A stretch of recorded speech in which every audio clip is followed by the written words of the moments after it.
করি আল্লাহ তাআলা এমন একটা মজলুম পরিবারের পাশে আল্লাহ আমাদেরকে দাঁড়ানোর তৌফিক দান। আলহামদুলিল্লাহ, আলহামদুলিল্লাহ। এরকম যেখানেই যাই বুক ফাটা আত্মার দুইখানে শুনতে পাই, হৃদয়ের কান্তিও শুনতে পাই, নিজেকে ধরে রাখতে পারি না। সুমাইয়া নামের আমার একটি বোন জানালা দিয়ে এসে দেখছিল নারায়ণগঞ্জের সাইনবোর্ড এলাকায় কি হচ্ছে রাস্তায়।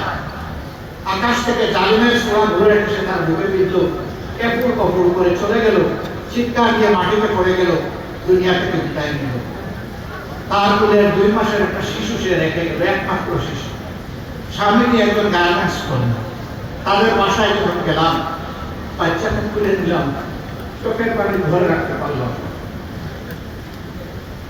তাদেরকে বলেছি এই সন্তান এখন থেকে জাতির সন্তান, আমাদের সন্তান, তারও দায়িত্ব আল্লাহর উপর ভরসা করে আমাদের। এই 2 পরিবার সহ এরকম আরো অসংখ্য পরিবার আলহামদুলিল্লাহ আমরা চেষ্টা করেছি তাদের পাশে দাঁড়াতে।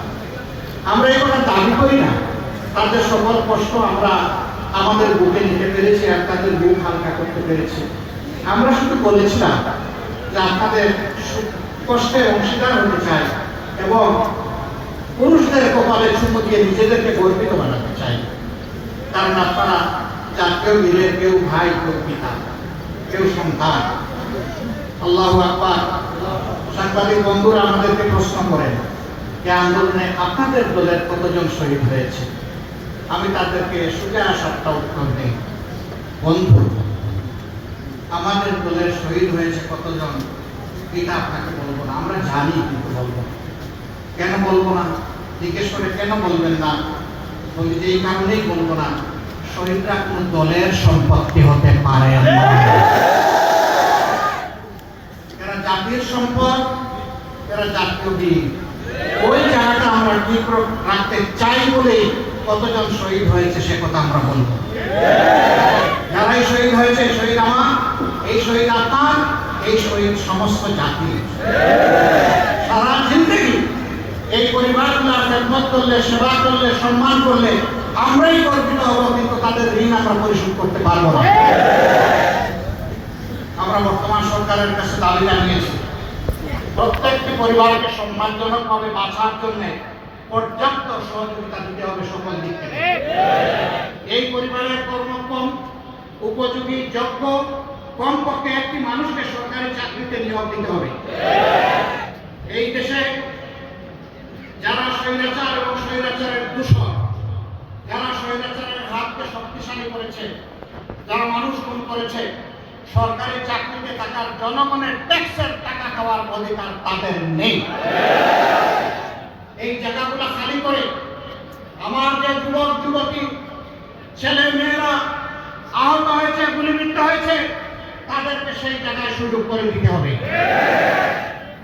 তারা দিয়েও তাদের মূল্যায়ন হবে না, কারণ তারা এগুলো পাওয়ার জন্য লড়াই করে নাই। প্রত্যেকটা ছেলে মেয়ে তাদের কলিজা হাতে নিয়ে রাস্তায় নেমে এসেছিল। একটা মেয়ে বলেছিল আমার পিছনে পুলিশ, সামনে আমার স্বাধীনতা, আমি যাব কোন দিকে? আমি যাব স্বাধীনতাতে আলম্বন করতে। স্যালিউট মা, তোমাকে স্যালিউট।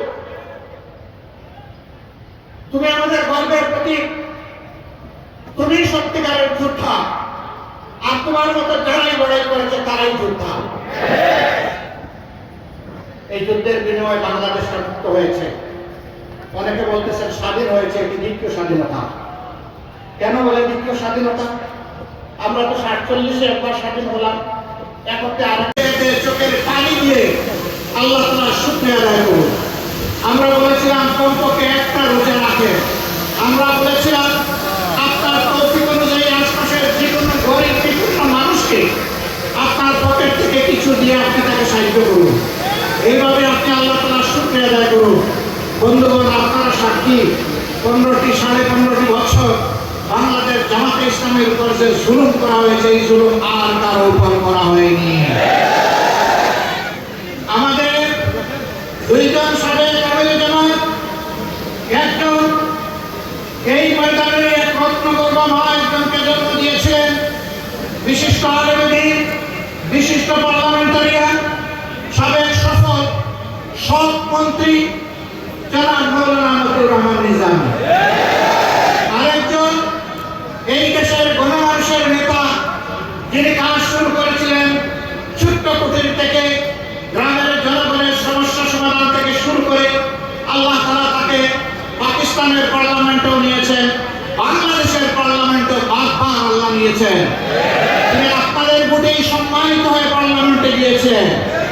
এই লোকগুলাকে নিষ্ঠুরভাবে বিচারিক হত্যাকাণ্ডের মাধ্যমে জুলুম করে দুনিয়া থেকে বিদায় করা হয়েছে। সম্মানিত ভাইয়েরা, মিথ্যা অভিযোগ, মিথ্যা সাক্ষী, সাজানো আদালত, বানানো রায়ের মধ্য দিয়ে তাদেরকে দুনিয়া থেকে বিদায় করে দেওয়া হয়েছে। আল্লাহ তাআলার কাছে চোখের পানি দিয়ে আমরা ফরিয়াদ করেছিলাম, রাব্বুল আলামিন যারা আমাদের নেতৃবৃন্দের বিরুদ্ধে অপবাদ দিয়েছে তাদের শিক্ষাটা এই জমিনের মানুষকে অন্তত তুমি একটা বার বলে দেখাইও। আলহামদুলিল্লাহ, আলহামদুলিল্লাহ, আলহামদুলিল্লাহ রাব্বিল আলামিন। 18 কোটি মানুষ তা প্রত্যক্ষ করেছে। আপনারা সাক্ষী বন্ধুগণ, 1-2 করে 11 জন জাতীয় নেতাকে হত্যা করা হয়েছে। কাউকে দেওয়া হয়েছে ফাঁসি, কাউকে ষড়যন্ত্র করে কারাগারের ভিতরে মৃত্যুর দিকে ঠেলে দেওয়া হয়েছে।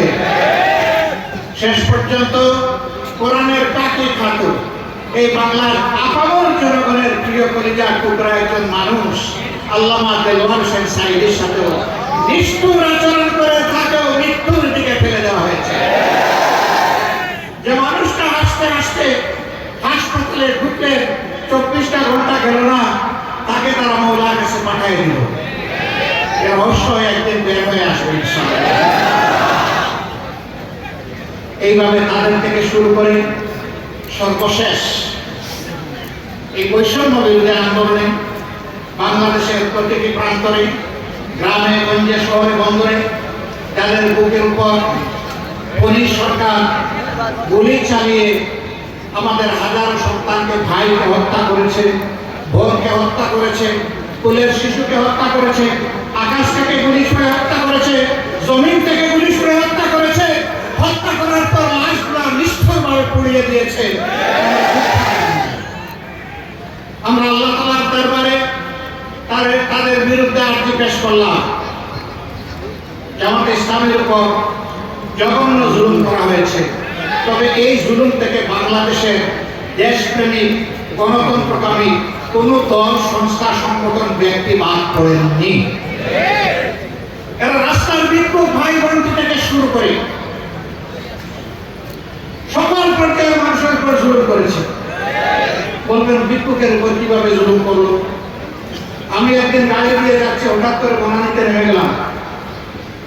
আমার চালককে বললাম, ভাই থামো। নেমে গিয়ে একজন বিক্ষোভকে এখান থেকে জিজ্ঞেস করলাম,